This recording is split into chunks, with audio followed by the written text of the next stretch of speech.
If you're watching this video, it's probably because your podcast isn't growing. So I'm going to give you 6 reasons plus a bonus tip at the end of potential reasons why your podcast isn't growing and how to fix it. First one is you're doing audio only. So on YouTube, there's majority of people listen to podcasts or watch podcasts on YouTube. And so if you're only doing an audio podcast, no one's going to YouTube to watch or just to listen to audio. You might as well have the video there. If they listen to audio, that's their choice. But if you're not posting on YouTube, the video version, you're missing out on a huge opportunity.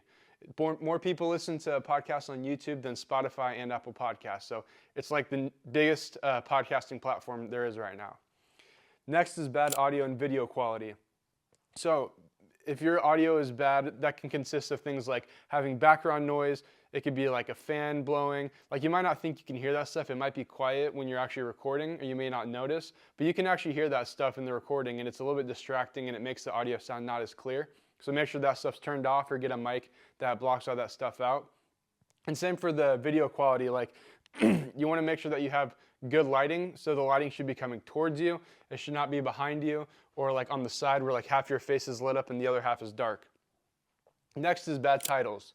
So on YouTube especially, but really all the platforms, you want to have a compelling title that evokes some kind of emotion, which can be curiosity, desire, fear. It can be a number of different emotions, but basically the emotion is to try to get them to click on the video.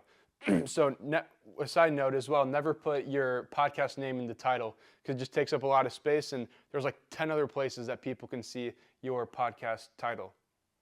Next is bad thumbnails.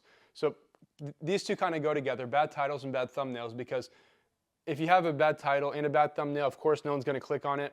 If you have one good and one not so good, you have an okay chance, like maybe they'll click on it. But if you can really nail both of these two, you definitely have you're giving yourself the best chance for everyone to be able to see or to click your video. So with thumbnails, it doesn't have to be anything crazy.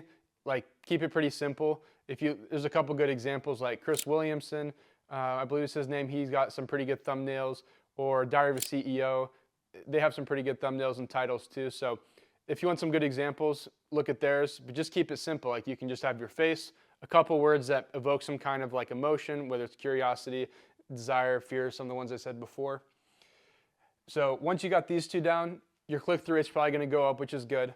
And so now you want to have a distribution strategy. So how do you get your podcast in front of more viewers besides relying just on the YouTube algorithm?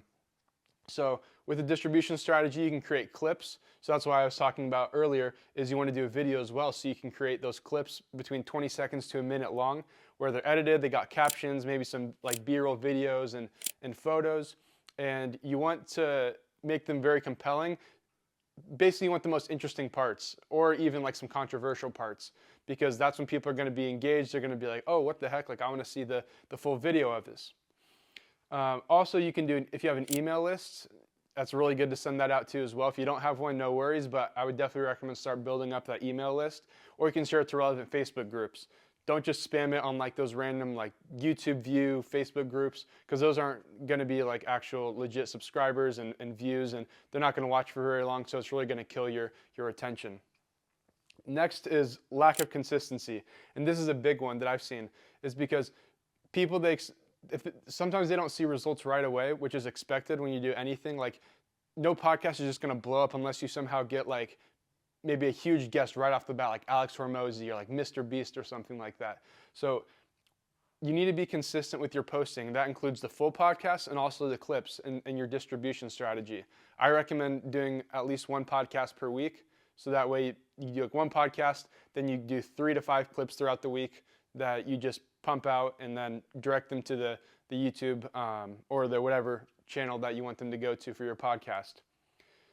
Also, I'm kind of jumping around, but as far as the distribution strategy with clips, make sure you're posting on all platforms. I skipped that part, but you want it to be on like YouTube Shorts, so that way you can tag the actual YouTube video, Instagram Stories, Instagram Reels, obviously, Facebook, TikTok, Snapchat, LinkedIn. Send it to your mom, your dad, your friends, whoever, but post it everywhere. And so then we already talked about consistency. The last one is there's no call to action at the end. So, once people watch your podcast, they're just going to click off most likely, unless you tell them like, hey, go subscribe, like this, book a call with me.